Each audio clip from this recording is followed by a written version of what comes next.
Another week in the books. Week 6 is done. Man. And we came off a week 6 total embarrassment loss to the Detroit Lions, 47-9. I had to even take a second look at that. It wasn't good. Wasn't pretty by any means. We're here to talk about it. I'm T. Drape, and this is the Cowboys Show in OG State of Mind. I am Coach T, and we are I-70 Entertainment, coming straight from Columbus, Ohio. Yeah. What's up, Coach T, man? Cowboy Nation, what's going on? So, hey, don't forget to hit that like and subscribe. It's greatly appreciated. My bad. No. I appreciate that. Appreciate you being on top of that. But Cowboy Nation, we are here as it sits today. The Dallas Cowboys are a 500 football team with a record of 3-3. Where to start at with this game? It just was a total lack of anything. Total domination. Yeah, just any way you want to look at it. Anything that the Detroit Lions football team wanted to do, they did. Anything that we tried to do, we stunk at it. And it's just what it is. Both sides of the ball. It's been the defense has been leading the stories as far as not playing well, and the offense hasn't played well up to our standards of what we have seen from this Dallas Cowboys football team all season. I'll take a first crack at it. I think just when you come in and you have a game like this, an outing like this in your own building, in front of your fans, all the support that the Cowboys Nation provides, it's just a total just everything as far as coaching is one of the things I wanted to start off with. As a coach, head coach, from the top of the chart to the general manager, front office people, nobody got it done. And Coach, I just think that it just was lackluster from everything, every part of it. There was no way that the way that team came out and played that they were prepared mentally from a preparation standpoint, from what the coaches put in this week to their execution on the field. I'll get into it later about the front office and the Joneses. I would just like your take just on the game, just what you thought seeing that game. BS. As professionals, I was told to BS. We think coming in, we knew we had to stop the run. We knew that. Couldn't do any of that. I mean, their line just dominated our defensive front. They ran the ball at will. And offensively, we thought we could get something, at least stay in the game. They're the 27th ranked pass defense. But after that second possession, when we drove it all the way down and had the pick in the end zone, it was nothing. Just disgusting, man. Like I said, we the week before we give Rico Dowdell 20 carries, 87 yards. This week we give him 5 carries for 25 yards, and Zeke, who went to the coach the week before that week, just trying to figure out.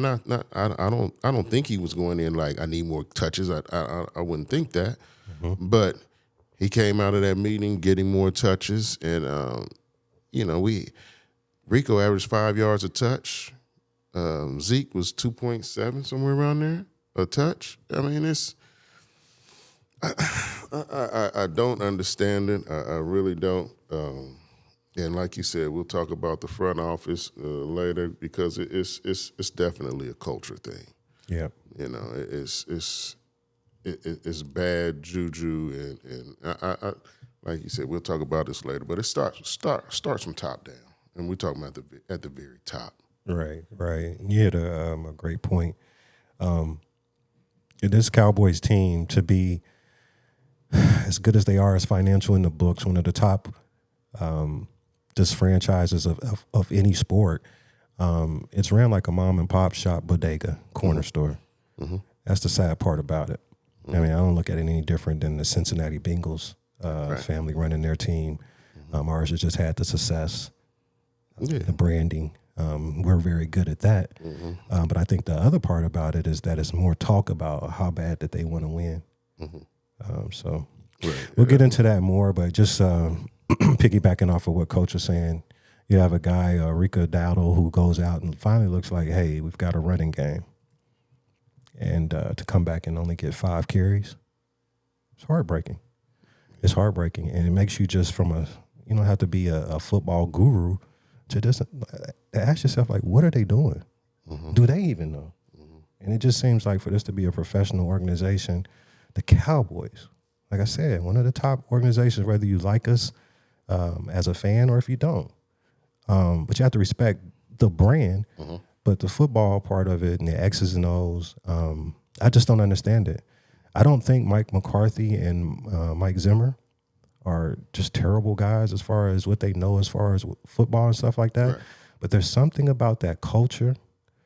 I don't know if it's you're a lame duck coach. You know, what are you playing for? Are you already thinking about your exit and what you're going to do and where your next move is? It just doesn't seem like it's focused on football. And it just seems like somebody else is pulling your strings. Because if you are a good football coach and you've been around the game this long, there's some things that you just understand. Like, I cannot block Aiden, a guy of that magnitude, with Tony Tolbert. I mean, with Tolbert, I just can't do that. I can't leave that guy out there and don't chip at all for a whole game when the pass rush is that good. It just doesn't make sense. Not I can't. I can't understand. Offensively, man. But let's talk about offensively. We gave up 4 sacks. Well, Detroit defense 4 sacks, 5 tackles for loss, 11 quarterback hits. Yeah, every time I looked up, 11. And that's just not counting the time that he was pressured. I didn't see how many times he was pressured, but gosh, dog. Yeah, it just, and then when you start out watching it, just as a fan, just sitting in your living room watching the game, and you see how we get out, you see how open CeeDee Lamb is on the first drive, you moving the ball, you get down there and you do the same that you did all year. You know what I'm saying? You can't get nothing on the board as far as 6. You're settling, there's penalties, breakdowns, and you go down the second time when you get the ball and you still look like, hey, man, this defense, like you said, the ranking is lining up with what they're doing. We can move the ball against them. And then, hey, man, them guys made some calls from upstairs or whatever they saw on film or whatever, and they made changes, and we just never was able to recoup from it. Hey, second half, field goal, fumble, interception, fumble. It got worse. Come on, man. You're supposed to be able to go into halftime and make some adjustments and come out. And, I just wanted to see us start to move the ball, get a couple of scores or something. This is a game, guys. I'm just going to be totally honest with you. I try to myself as a realistic, fan of the Cowboys. I know that this team, to me, in my eyes, is not a championship team. Right. But I did expect a competitive team. You're going into a game without major players on both sides of the football being out, injuries. You have a knee-jerk reaction to Guyton last week getting injured. Guyton was not as bad as what we seen out there. I live with that guy, that young guy making mistakes. But to come in there and bass, just Akeem McNeil just dominated our interior. And you guys who've been watching and following with us, we've talked about Zach Martin. We've talked about when you start making those comments and things about you're nearing the end, and you even debating that even a little inch of this might be it, you might be already out the door. You got 1 foot out the door, and I'm hoping, this is a question that I have. I wish I could be in those press conferences. Is he hurt? Is something wrong with this guy? Is his back? Is it his knee? I've never seen number 70 get dominated like that. Oh my God. It was ridiculous. And it wasn't some of it wasn't even schemes. It was just, I'm just pushing you out the way and I'm going and getting the quarterback. Yeah. I got something to do and you're not going to get in my way. And Zach was like, oh, my bad. Yeah. And I asked you this, Coach. Yeah. Did you think that the offensive line going into this was going to be a strength? I did. I just want what you thought about the offensive line when we were going into the season before you saw anything. Going into the season, I felt we had 2 of the best guards, top 7, definitely top 10 guards in the league. Terrence Steele coming, your second year back from the ACL. So thought he would get better. Yeah, absolutely. And then we had the BB We knew he wasn't experienced at the center position. And Guyton is a right tackle who played right tackle his whole college career. Now he's moving to left tackle. So I knew it was going to be, some bumps. But seeing what we were doing, up to this point, Cleveland, we didn't do bad against Cleveland. Yeah, we as did far pretty as good. pass protection. Yeah, we did pretty good there. That Pittsburgh game, I'll tell you, we already talked about that. But I thought it would have been, and it comes down to, like you said, I don't think Zach Martin is. I think he's just counting the days. He's just looking at the days, and because I've never seen this guy like that. He's one of the greatest guards to play this game. Hall of Famer, but not playing like one right now. No, and it's tough because. Now I'm questioning where's the fire? Because we talked about this before. I expected not for us to win. But I expected us to compete. I expected us to be able to go score for score almost. Almost. Sometimes we might kick a field goal. But 27th ranked passing defense. Yeah. The highest paid quarterback in the league. Yeah. One of the highest paid receivers. One of the up-and-coming tight ends, and I expected us to do a lot better. But like I said, after that interception, we went 3 and out for 0 yards, three plays, 0 yards. The next possession, 3 plays, minus 10 yards. The last possession, 4 plays, 8 yards. Yeah. Yeah. That's 10 plays in 3 possessions, and they didn't stop. And that was some bull, man. I don't know if we're going to talk about this, but come on, man.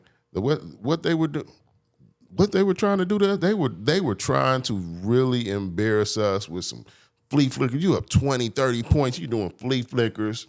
You doing tackle eligible plays. They said they ran 4 tackle eligible plays. Yeah. Yeah. For real? Yeah. That. I figured that from Detroit. Detroit, the style play, the head coach that they have, they not stopping. They're gonna snap you. That's cool if you don't snap your back, and then they're gonna put their foot on your neck. Yeah, but you're doing the trick plays, man. Come on, man. That's some BS. That's BS. I hear you. If you're gonna go score, I have no problems with you dropping back. If you want to keep on, you got your other guys in there. You want to get them some run, drop back, throw some ball, whatever. That's cool.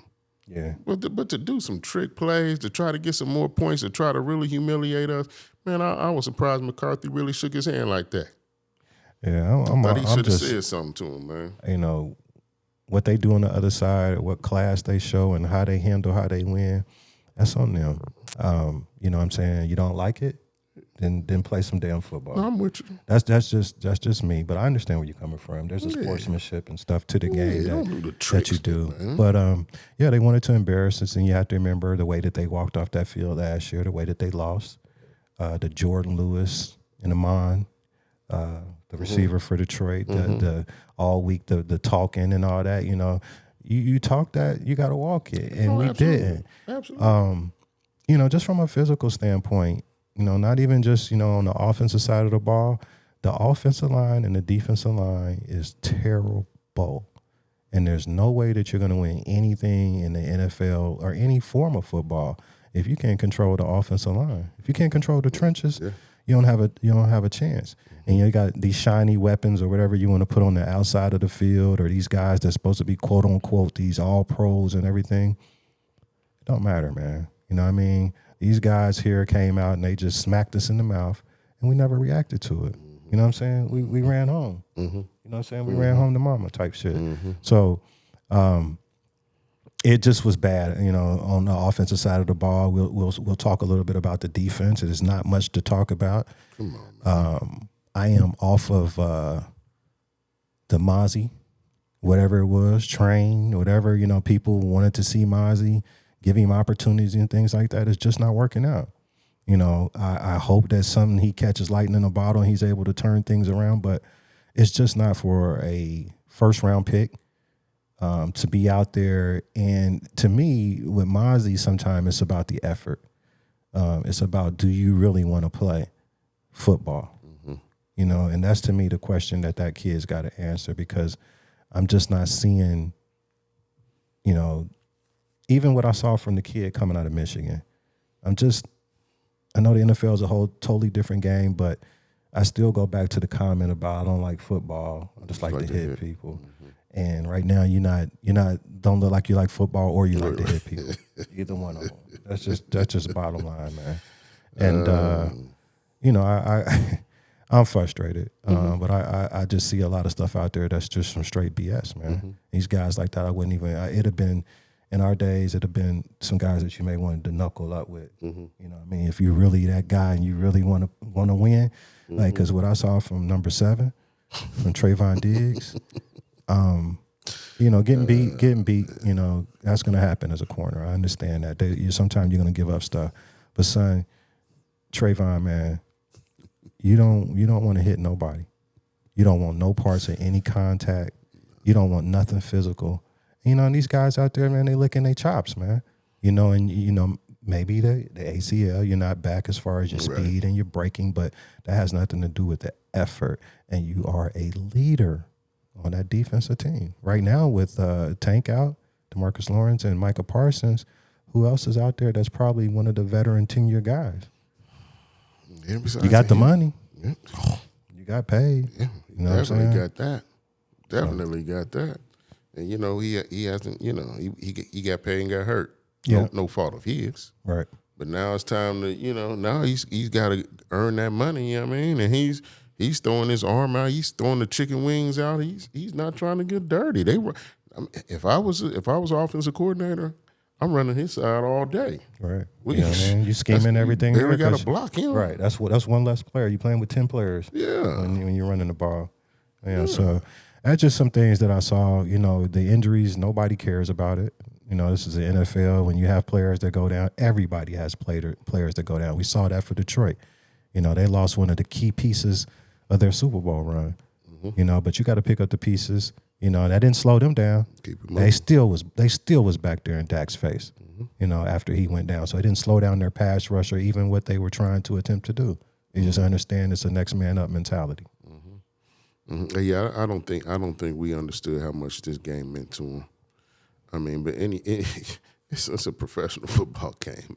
You in your own building with 100,000 plus. Come on, you got the best facility, everything that money can buy. You know what I mean? And it's like you prima donnas, man. You know what I'm saying? Like nothing. Like it seems like you guys don't think that you have to work for anything, that it's just supposed to come because you got the star on the side of your helmet. That's what it seems like. I don't know what else it is. Them guys just better than you. You know, on paper, your roster is supposed to be, you know what I'm saying? You're supposed to have a loaded roster. When you talk to most people who know football and they look at the roster, they say, you know, they got a lot of talent over there. But you ain't capitalizing on any of it.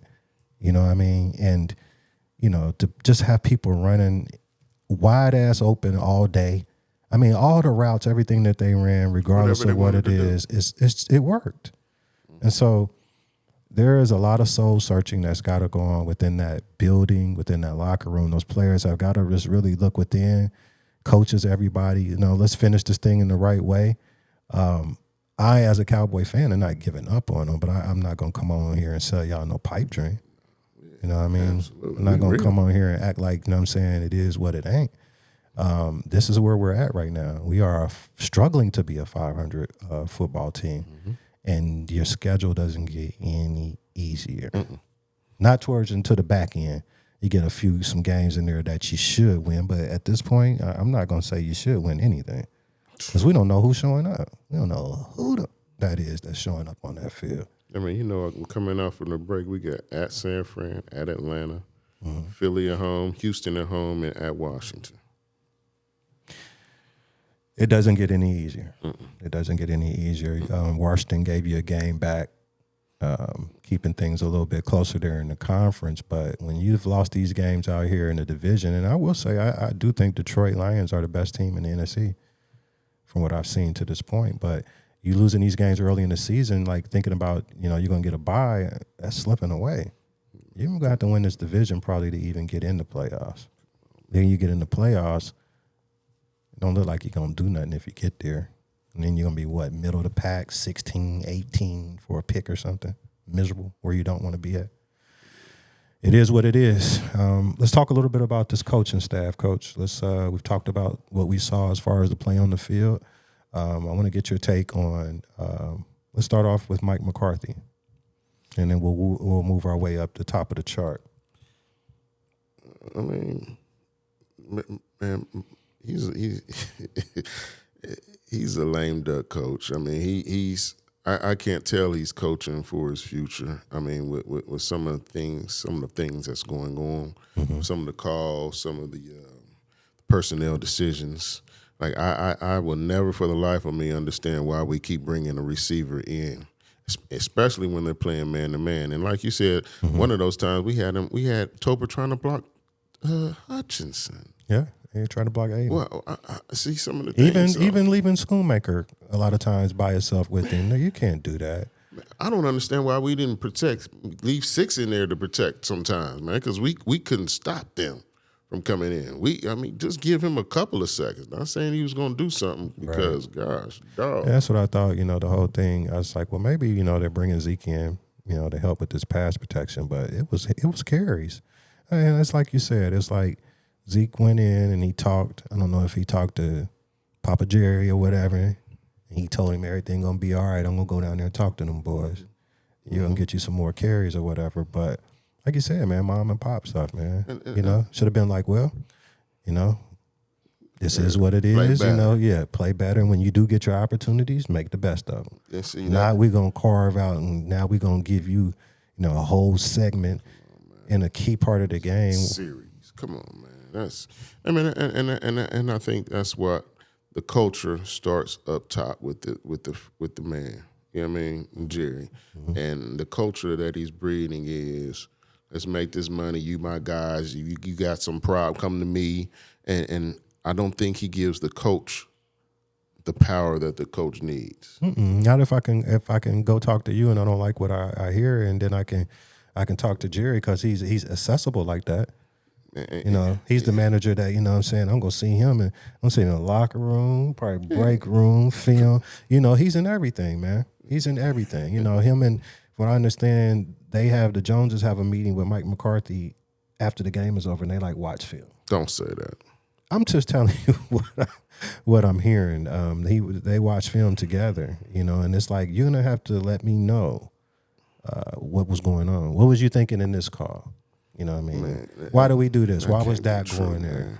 Coach, he is the general manager. He has his handprint on everything. He told the media, don't ever think that I don't have control of this now.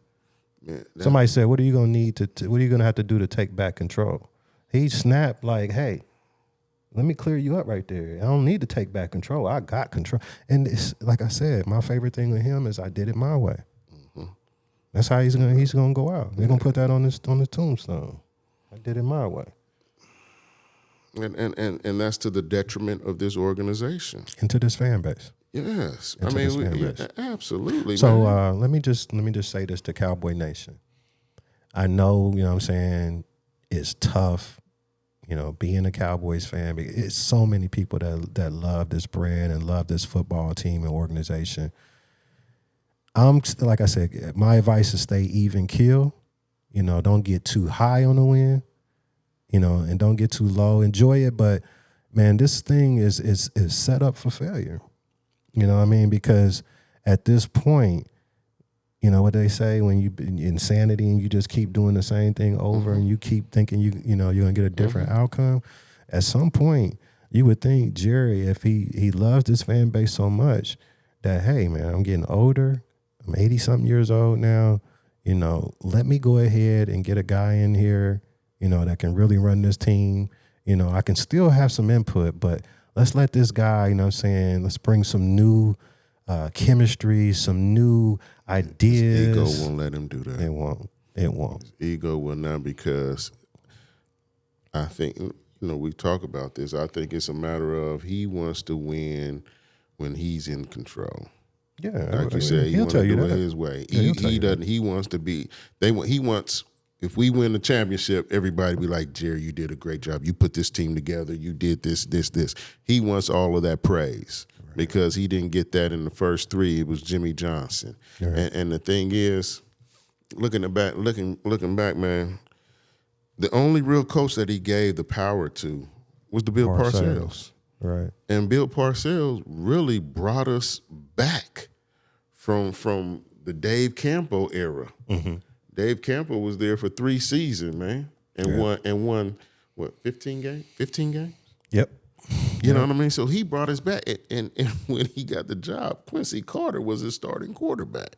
Right. He definitely brought in his guys. He was allowed to. He changed the culture. Yes, he had a big say in who, and see, who that's got drafted. That's why a lot of people are trying, to say this Belichick thing. He should be the next coach. He, what I'm saying, that's somebody that Jerry really respects, and I really don't think so. I think he'll be down there with his hands in his pockets. Yeah. You know what I mean? I think he'll definitely be in there trying to say this is what we need to do. These are the guys, but it's just a shit show. And that's why I'm afraid I don't know if we're gonna get over the hump because of that fact, man. He wants to do it his way, and he doesn't care about what anybody thinks. He doesn't care about logic. Right. He's a narcissist. He wants his family to do, the Jones family, Dallas Cowboys. Yeah, that's what it is. That's what it is. Unfortunately, it's what it is. This man owns the team. He has all the control. It's his. And so he's going to do what the hell he wants to, and we're going to all suffer as a part of it. Mm-hmm. I'm not saying everything that Jerry's done has just been completely terrible. I don't want to just beat him up like that, but there is a point, man, where you got to understand and you got to get out your own damn way. I mean, general managers have lasted over 30 years. You know what I mean? And ones that had the ability to not fire themselves. Right. Haven't been to the NFC Championship game. Right. Come on, man. Right. They're done. Yeah. So, Cowboy Nation, let's hang in there. We've got a bye week. Let's hope that this team is getting healthy, which we should. We'll get some people back. I mean, every week we've come on the show and we've heard that Carson is coming back this week, and then we heard Bland was coming back, only to get on Sunday morning or Saturday to find out that those guys are not. So I don't know what we'll have, but I think we'll be a little bit more healthier. Not sure if Micah will be back, but if I don't care who we roll out there or who we've got active, if these guys don't want to play, if coaches don't want to coach, it's not going to fare well for us. It's not going to fare well for us. And this game against the 49ers will go on the road. This is somebody who's owned your ass. You know what I mean? For the last 4 years at least, right? Yeah. I mean, probably longer than that, but yeah, for last 4, what was it? Yeah, back-to-back losses and the playoffs, put you out the playoffs and everything. Yeah. So, so let's just be stewards as fans, and just let's look to see what this team can do. What is their chemistry? What are they made up of? How they bounce back? I'm hoping that we go down against the 49ers and it's a completely different team, because I don't think that it's not the talent. I just think that the schemes, the whole way that we're approaching things, the pressure on Mike McCarthy being a lame duck coach. I just think right now, we are in our own way. We can't get out of our own way. So. It's the schemes and it's the culture, because I don't think the coaches can bring their own culture in there. No, it's already whatever Jerry said. It's already there. You've heard guys like T.O. and X, what I mean, talk about it, about as far as what the culture is, and they know what it's like, man. Them guys like Jerry, I think when they was there playing for him, but they also are smart enough to know that, like, man, this is not. I've been to other organizations, right, and this ain't how shit work, right. You know what I'm saying? Right. This ain't how winning football and stuff goes. So, Coach, we're right at that time. We'll give you parting shots, baby. Take us out, man.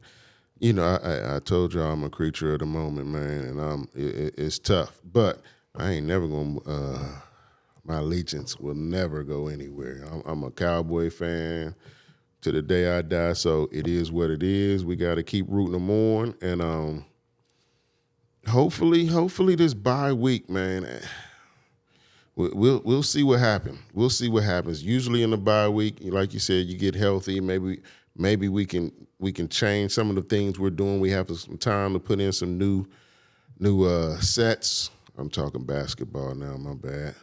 But we got some time to do some different things, man. To to come out here and don't show the same old CD go in motion. Let's give it to him. Turpin go in motion. We're gonna hand it off to him on the jet. You know what I mean? Let's do something different. Hopefully, we'll see something different, man. I'm hoping for it, Coach. Cowboy Nation, hold your head up, man. I'm your man T. Drape. And I am Coach T. This is the Cowboy Show, and we out. One love as always.